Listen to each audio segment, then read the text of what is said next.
Okay. Hello hello everyone. मेरा नाम राहुल सिंह है और मैंने मेरा मास्टर्स और साथ में उसके रिसर्च एप्टीट्यूड साउथ कोरिया से पूरा किया है।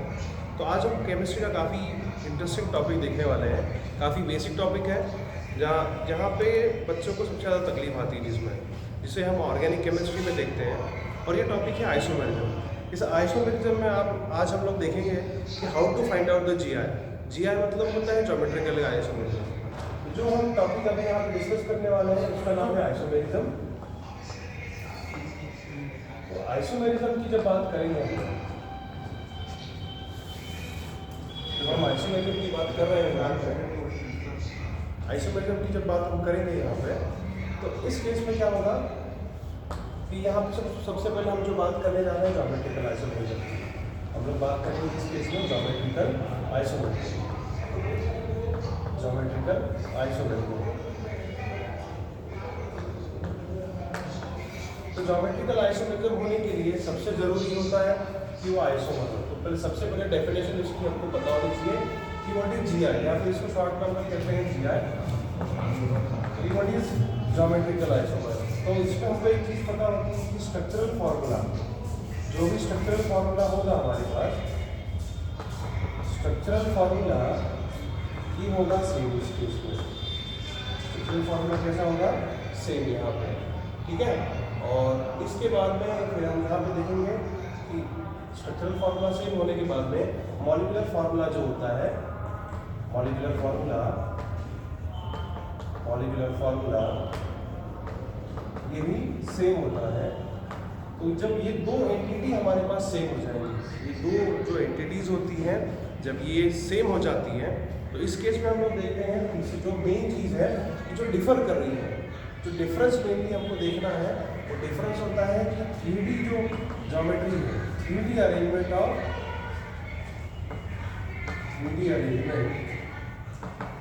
और ग्रुप और एटम, ये कैसा होगा, ये डिफरेंट होगा, इट विल बी डिफरेंट। तो बेसिक हमारा ये जो होता है ज्योमेट्रिकल आइसोमेरिज्म, इसमें सबसे बड़ा चीज हमें यहाँ ये देखने मिलेगा। तो ज्योमेट्रिकल आइसोमेरिज्म में 3 क्वेश्चंस काफ़ी आराम से आते हैं। 3 क्वेश्चंस के ऊपर बेस्ड ही हमको हमारा जीआई मिलता है। तो सबसे पहला जो क्वेश्चन हमको देखना है यहाँ पे कि which of the following compound show GI. इस तरीके से क्वेश्चन हमको एग्जाम में पूछ सकता है एग्जाम में कि which of the following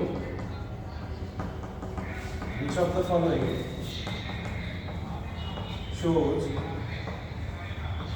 geometrical isomerism. GI हम शॉर्ट में लिखेंगे इसको, ठीक है। ये तो एक पहला क्वेश्चन इसमें बन सकता है। दूसरा क्वेश्चन जो होता है वो कॉन्फ़िगरेशन बेस्ड होता है कि what is the configuration of geometrical isomerism. तो कॉन्फ़िगरेशन में हम लोग इसमें देखते हैं ई एंड जेड, देखते हैं, साथ में इसमें हम लोग सीस और ट्रांस देखते हैं, ठीक। तो ये दो इसकी मतलब ये सेकंड क्वेश्चन इसी में इस तरीके से आएगा। और जो थर्ड क्वेश्चन जो हम कहते हैं, थर्ड क्वेश्चन काफ़ी जो फिजिकल प्रॉपर्टीज पर डिपेंड करता है, that is what is a boiling point and melting point की बात करेंगे। इस केस में हम लोग बात करेंगे बॉइलिंग पॉइंट, इस केस में हम लोग बात करेंगे boiling point and melting point. इसकी बात करेंगे हम यहाँ पे boiling point and melting point, ठीक है। तो ये 3 टाइप के क्वेश्चन यहाँ पे बनने के सबसे ज़्यादा प्रोबेबिलिटी, सबसे ज़्यादा चांसेस हमको दिखते हैं। तो हम बेसिकली यहाँ पे देखेंगे विच ऑफ द फॉलोइंग, जो एक ट्रिक होती है उस ट्रिक से हम इसको सॉल्व करने की कोशिश करेंगे कि which of the following shows the GI. तो जीआई होने के लिए कोई भी कंपाउंड अगर ज्योमेट्रिकल आइसोमेरिज्म शो करेगा तो उसकी सबसे पहली कंडीशन होती है कि व्हाटएवर कोई भी आप जो होता है जीआई शो करने के लिए जो रोटेशन होती है, allowed carbon carbon double bond, rotation must be absent. Rotation मतलब होता है कि अगर आपके सामने इस तरीके से कंपाउंड दिया गया है, तो अगर इस तरीके से हम इसको देखते हैं तो इस तरीके से ये सिंगल है, अगर जब ये सिंगल होगा तो इसके अगेंस्ट में जो रोटेशन होगा हम इसको इजीली हमारे हाथ को रोटेट कर सकते हैं।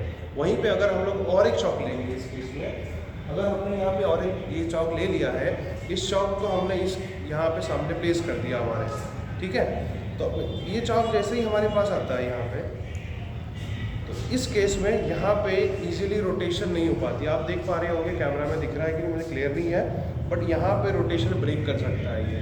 तो ये सबसे पहले ये हमको चेक करना होता है कि कार्बन कार्बन या फिर कार्बन नाइट्रोजन, कार्बन ऑक्सीजन या कोई भी एटम होगा जिसके अंदर रोटेशन एब्सेंट होनी चाहिए। तो यहाँ पे सबसे पहला पॉइंट क्या देखना है हमको कि ऐसा कोई भी कंपाउंड जिसमें क्या होना चाहिए, रोटेशन मस्ट बी एब्सेंट। जहाँ पे रोटेशन नहीं होगी वो वाला।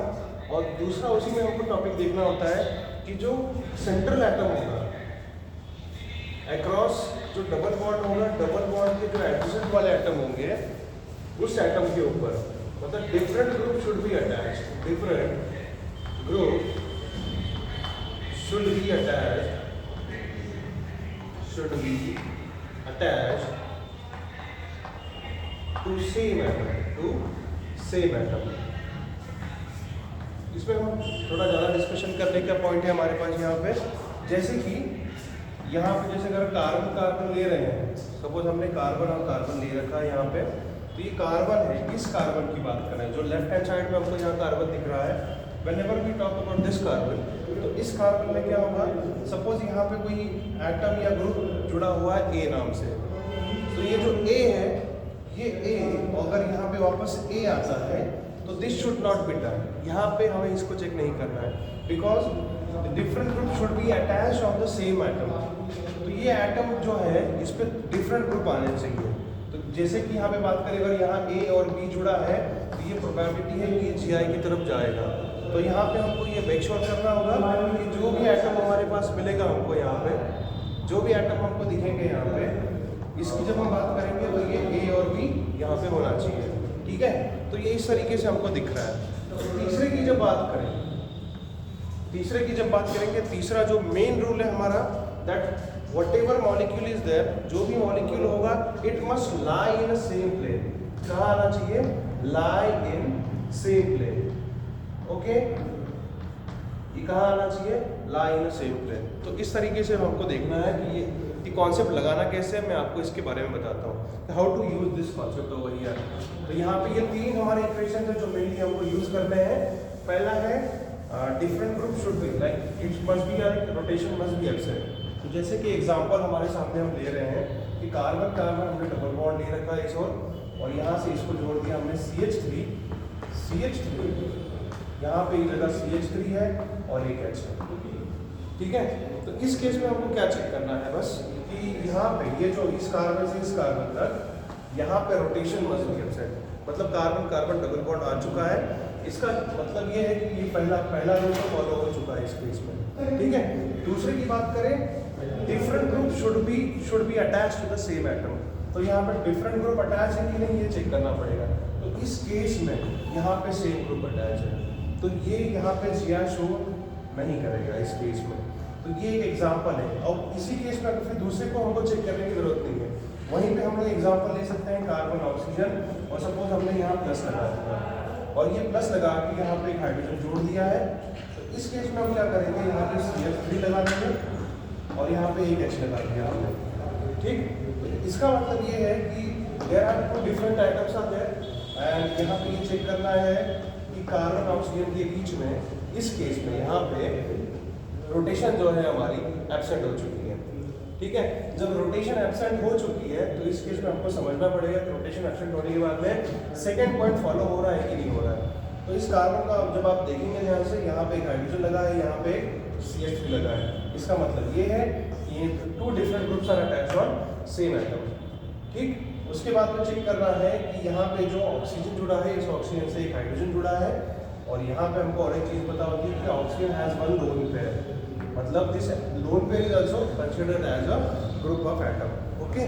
सो यहाँ पे two different groups on same atom, two different group on same atom, और this lie in the same plane. तो इसका मतलब है कि यहाँ पे हमारा GI इज प्रेजेंट। तो इस तरीके से हम GI के कॉन्सेप्ट को यूज़ कर सकते हैं। तो आई होप आपको यहाँ तक ये चीज़ें क्लियर हैं। तो बेसिकली हमको किसी भी लेक्चर में जब GI की हम बात करेंगे तो हमें सिर्फ तीन ही चीज़ें याद रखनी है। तो ये रहा कि पहला है रोटेशन मस्ट बी एब्सेंट, दूसरा रहा कि different group should be attached to the same atom, और तीसरा है कि लाई इन अ सेम प्लेन। तो ये this is all about the geometrical isomerism. I hope आपको ये टॉपिक क्लियर हुआ होगा, और आपको अगर ऐसे कुछ और टॉपिक पढ़ने हैं तो there is YouTube channel that is called as a chemistry with RDS। मैं यहाँ नाम लिख के दे रहा हूँ, आप उस पर जाके बाकी चीज़ें इसी तरह की ट्रिक्स और कुछ टॉपिक्स आप दे सकते हैं, केमिस्ट्री विद RDS। ओके, तो दिस इज़ माय चैनल, आप इसको सब्सक्राइब भी कर सकते हैं। तो thank you very much for your valuable attention.